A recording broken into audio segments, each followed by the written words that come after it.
Everyone, last time हम discuss कर रहे थे वैन ऑफ फैक्टर।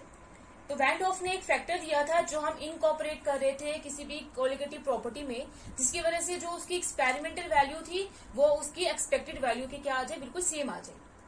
अब नेक्स्ट हम डिस्कस करेंगे applications of van't Hoff factor. Last time हमने केसेस पढ़े थे जिसमें 100% डिसोसिएशन हो रही थी, या तो डिसोसिएशन नहीं हो रही थी, ना ही वो एसोसिएट कर रहे थे, या फिर 100% एसोसिएशन हो रही थी और डिसोसिएशन हो रही थी। अब कुछ ऐसे केसेस भी होते हैं जिनमें 100% डिसोसिएशन नहीं होती है। किसी में 80% डिसोसिएशन होगी, किसी में 90% डिसोसिएशन होगी, या किसी में 80% एसोसिएशन होगी, 70% एसोसिएशन होगी। मतलब कुछ जो नंबर ऑफ मोल्स हैं वो क्या करते हैं, ना तो डिसोसिएट हो पाते हैं और ना ही एसोसिएट हो पाते हैं। तो ऐसे केसेस में क्या होता है, हम वैन ऑफ फैक्टर को यूज करते हैं। तो वैन ऑफ फैक्टर को हम यूज करके कैलकुलेट कर सकते हैं the extent of dissociation,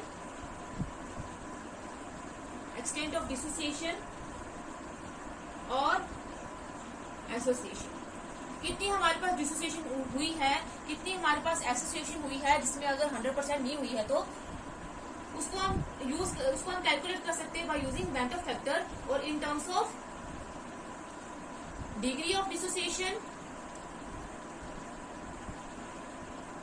and degree of association,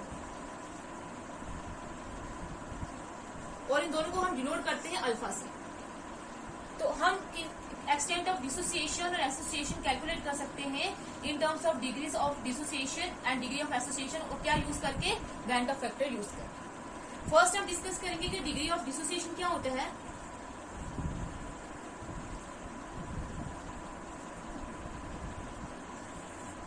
degree of dissociation क्या होता है, इसको हम कैसे डिफाइन करते हैं। कभी कभार क्या होगा कि हमारे पास जो सोल्यूट के पार्टिकल्स होंगे, जब हम उनको सोल्यूशन में ऐड करेंगे तो हमारे पास उनकी डिसोसिएशन जो है वो इनकम्प्लीट रहेगी, वो कम्प्लीटली डिसोसिएट नहीं हो पाएंगे।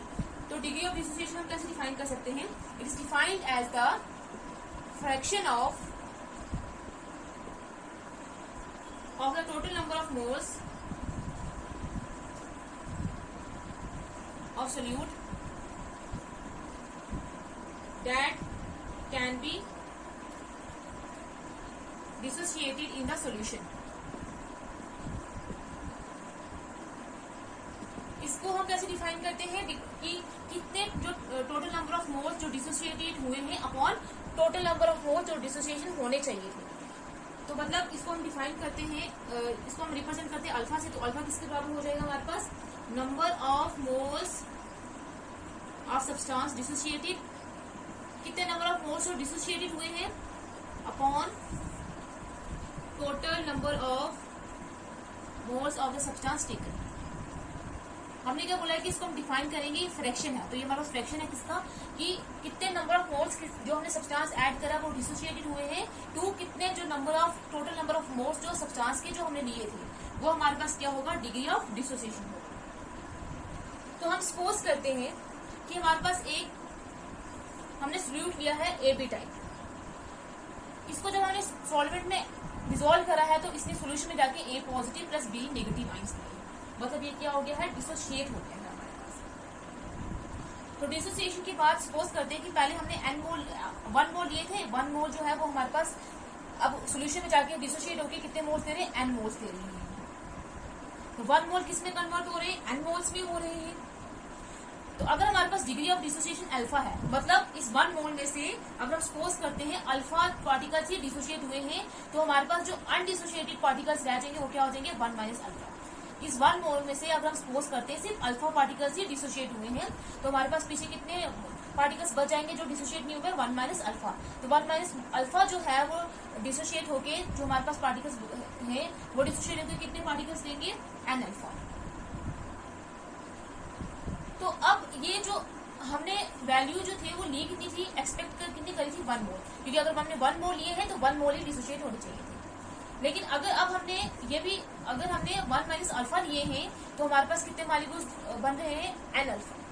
तो जो वैन ऑफ फैक्टर होता है वो हमारे पास किसके बराबर होता है, I is equal to experimental या observed value of number of moles upon theoretical or expected value of number of moles. तो experimental value of number of moles क्या होंगे, ये भी हमने ऑब्जर्व करे हैं और ये जो हमने मोल्स है ये भी ऑब्जर्व करे हैं। ये हमने जो थ्योरेटिकल वैल्यू थी, जो हमने एक्सपेक्ट करे थे, जो लिए थे वो 1 मोल लिए थे, लेकिन हमने ऑब्जर्व कितने करे हैं, सपोज कितना करा है हमने, ये हमारे पास 1 माइनस अल्फा और एन अल्फा। तो हमारे पास experimental value number of moles की क्या हो जाएगी, हमारे पूरे total 1 minus alpha plus n alpha. तो ये आ जाएगा 1 minus alpha plus n alpha upon theoretical value हमने कितनी ली थी 1 मोल, तो ये आ जाएगा 1 मोल। तो आई हमारे पास किसके बराबर बचेगा, फिर 1 के डिवाइड में है तो इसकी तो वैल्यू नहीं थी, आ जाएगा 1 minus alpha plus n alpha. ये हमारे पास क्या निकला, i van't Hoff factor in terms of degree of dissociation. अब इसी को हम यूज करके, आई की वैल्यू को यूज करके, इसी आई की एक्सप्रेशन को यूज करके वेंट ऑफ फैक्टर की हम डिग्री ऑफ डिसोसिएशन कैलकुलेट कर सकते हैं। तो अगर हम इसको इक्वल टू के उस तरफ लेकर जाए तो हमारे पास क्या बचेगा, पहले हमारे पास क्या है, I is equal to 1 minus alpha plus n alpha. अगर हम इस टर्म को इक्वल टू को इस तरफ लेकर आए तो ये माइनस का क्या हो जाएगा प्लस, और ये प्लस का क्या हो जाएगा माइनस, इज इक्वल टू 1। अब ये प्लस का हो जाएगा क्या हो जाएगा माइनस, ये आया हमारे पास। अगर हम यहाँ से अल्फा कॉमन ले लेंगे तो अंदर क्या बचेगा 1 minus n is equal to 1 minus alpha. Alpha हमने कैलकुलेट करना है, जो डिग्री ऑफ डिसोसिएशन हमने लिया हुआ है, तो आ जाएगा 1 minus alpha upon 1 minus n. इस फॉर्मूले को यूज करके, या फिर इसको हम ऐसे लिख सकते हैं, alpha is equal to i minus 1 upon n minus 1। इस फॉर्मूले को यूज करके हम डिग्री ऑफ डिसोसिएशन कैलकुलेट कर सकते हैं कि कितनी हमारे पास डिसोसिएशन हो रखी है। जिसमें टोटल डिसोसिएशन 100% नहीं हुई होगी, उसमें हम डिग्री ऑफ डिसोसिएशन इस फॉर्मूले को यूज करके कैलकुलेट कर सकते हैं। आई हमारे पास वेंट ऑफ फैक्टर है, एन हमारे पास नंबर ऑफ मोल्स है, और अल्फा जो है वो डिग्री ऑफ डिसोसिएशन है। अब इसमें भी 2 केसेस हैं। अगर हमारे पास जैसे कोई भी सब्सटेंसेस है जो ए बी टाइप है, जैसे हमारे पास NaCl हो गया, KCl हो गया, जो डिसोशिएट होके 2 मोल दे रहे हैं, जैसे NaCl है वो भी डिसोशिएट होके Na positive plus chlorine negative ही देंगे। 1 मोल ने क्या दिया, 2 मोल दिया। अब इसकी वैल्यू अगर हम पुट करें यहाँ पे, तो हम इसके लिए अल्फा आसानी से कैलकुलेट कर सकते हैं। तो हमारे पास अल्फा किसके बराबर हो जाएगा, एन की जो नंबर ऑफ मोल्स कितने होंगे 2 माइनस 1 क्या आ जाएगा 1, तो अल्फा किसके बराबर होगा आई माइनस 1। आई क्या है, वेंट ऑफ फैक्टर जो हम कैलकुलेट कर सकते हैं, तो उससे हम डिग्री ऑफ डिसोसिएशन भी कैलकुलेट कर लेंगे। नेक्स्ट है हमारे पास, अगर हमारे पास कोई सब्सटेंस है जो AB2 टाइप है, मतलब पहले वो AB2 थे 1 मोल, और उनने सोल्यूशन में जाकर डिसोसिएशन के बाद ये A पॉजिटिव, A के 1 मोल प्लस B के 2 मोल। तो हमारे पास 1 मोल ने क्या लिया, जब 3 मोल दिए तो हमारे पास अल्फा की वैल्यू क्या होगी, अल्फा आई माइनस 1, एन की जगह क्या आ जाएगा 3 माइनस 1 क्या आ जाएगा 2। तो इस फॉर्मूले से हम डिग्री ऑफ डिसोसिएशन कैलकुलेट कर सकते हैं उनके लिए, उन कंपाउंड्स के लिए जो इस फॉर्मूले से बने होंगे। जैसे हमारे पास हो गया CaCl2 कैल्शियम क्लोराइड, वो भी डिसोशिएट होकर 3 मोल देता है, 1 मोल से हमारे पास 3 मोल्स बनते हैं। तो इस फॉर्मूले को यूज करके, वेंट ऑफ फैक्टर को यूज करके और नंबर ऑफ मोल्स देके हम किसी भी सब्सटेंस का डिग्री ऑफ डिसोसिएशन कैलकुलेट कर सकते हैं, लेकिन उस केस में जिस केस में वो पूरा डिसोशिएट नहीं हुआ होगा। अब अगर हम नेक्स्ट देखें, नेक्स्ट है हमारे पास degree of association.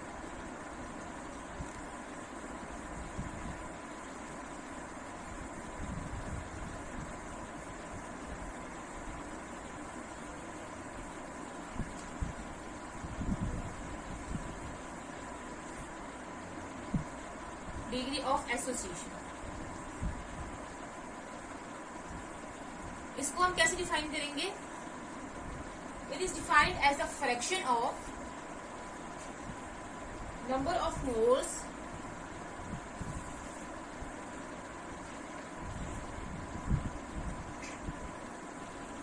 of solute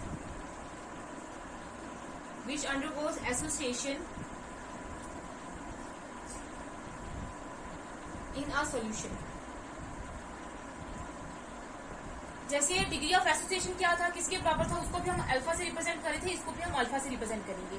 वो किसके बराबर था, जो हमने नंबर ऑफ मोल्स लिए थे, वो नंबर ऑफ मोल्स सोल्यूट के जो एसोसिएट हुए हैं, क्योंकि हम वो केस देख रहे हैं अभी जिसमें 100% एसोसिएशन या डिसोसिएशन नहीं होगी, कुछ पार्टिकल्स एसोसिएट हुए बिना या डिसोसिएट हुए बिना रह जाएंगे। तो अल्फा किसके बराबर होगा, नंबर ऑफ मोल्स फ्रैक्शन होगा। तो किसका फ्रैक्शन होगा, number of moles of solute जो एसोसिएट हुए हैं upon total number of solute जो हमने लिए थे, total number of moles of solute taken. तो इसको यूज करके हम डिग्री ऑफ एसोसिएशन जो है वो कैलकुलेट कर सकते हैं, या डिग्री ऑफ एसोसिएशन जो है वो हमारे पास इसके बराबर होता है, number of moles of solute associated upon total number of moles of solute taken. अब अगर हम सपोज करते हैं कि हमारे पास ये कोई सोल्यूट है, उसको हमने किसी सॉल्वेंट में डिसॉल्व किया है, पहले उसका हमारे पास n मोल्स थे, अगर वो हमारे पास 1 मोल था, पहले हमारे पास 1 मोल था, तो उसने सॉल्यूशन में जाके एसोसिएट होके हमारे पास क्या दिए हैं, यहाँ पहले n मोल्स देते हैं कि हमारे पास n मोल्स थे, इसके n मोल्स सोल्यूट के एसोसिएट होके सॉल्यूशन में जाके उन्होंने 1 मोल दिए हैं किसके, सब्सटेंस के। तो n मोल से हमारे पास क्या बना है 1 मोल। तो अगर हम 1 मोल लेंगे, सपोज करते हैं अगर हमने 1 मोल लिए हैं तो 1 मोल क्या दे देंगे 1/n मोल। अब अगर 100% एसोसिएशन नहीं होगी तो कुछ जो पार्टिकल्स होंगे वो एसोसिएट हुए बिना रह जाएंगे। तो अगर हमारे पास डिग्री ऑफ एसोसिएशन अल्फा है तो हमारे पास 1 में से फिर कितने पार्टिकल्स रह जाएंगे, अल्फा जो पार्टिकल्स है वो एसोसिएट हो जाएंगे और पीछे बचेगा क्या हमारे पास 1 माइनस अल्फा। तो अगर 1 माइनस अल्फा पार्टिकल्स क्या देंगे हमें 1/n इंटू में अल्फा इक्वल टू आ जाएगा अल्फा/n मोल्स। तो हमारे पास वैन डॉ फैक्टर किसके इक्वल होता है,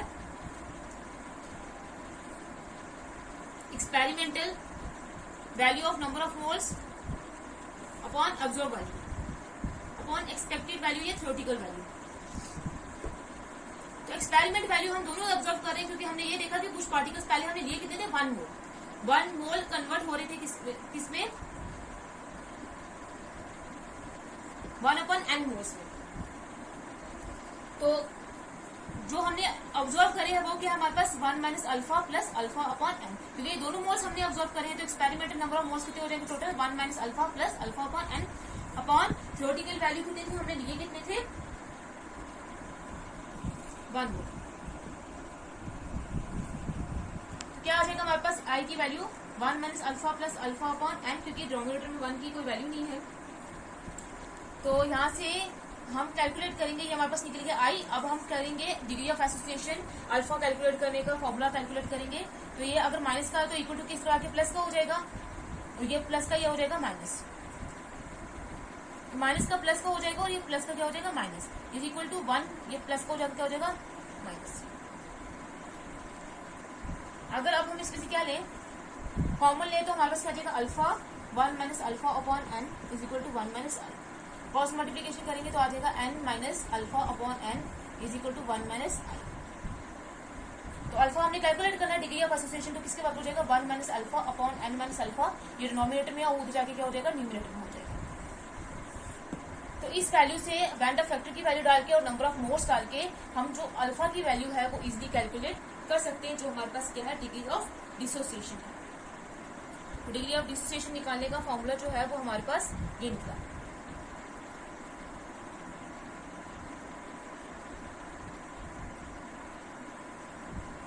अल्फा/n था तो यहाँ पे आ जाएगा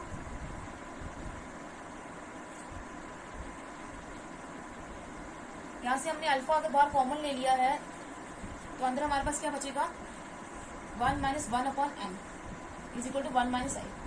तो तब हमारे पास अब क्या होगा n minus 1/n is equal to 1 minus alpha 1 minus I van't Hoff factor. अब हम कैसे कैलकुलेट करेंगे alpha is equal to 1 minus I upon n minus 1 into में n। तो इस फॉर्मूले से वो थोड़ी मिस्टेक होगी थी।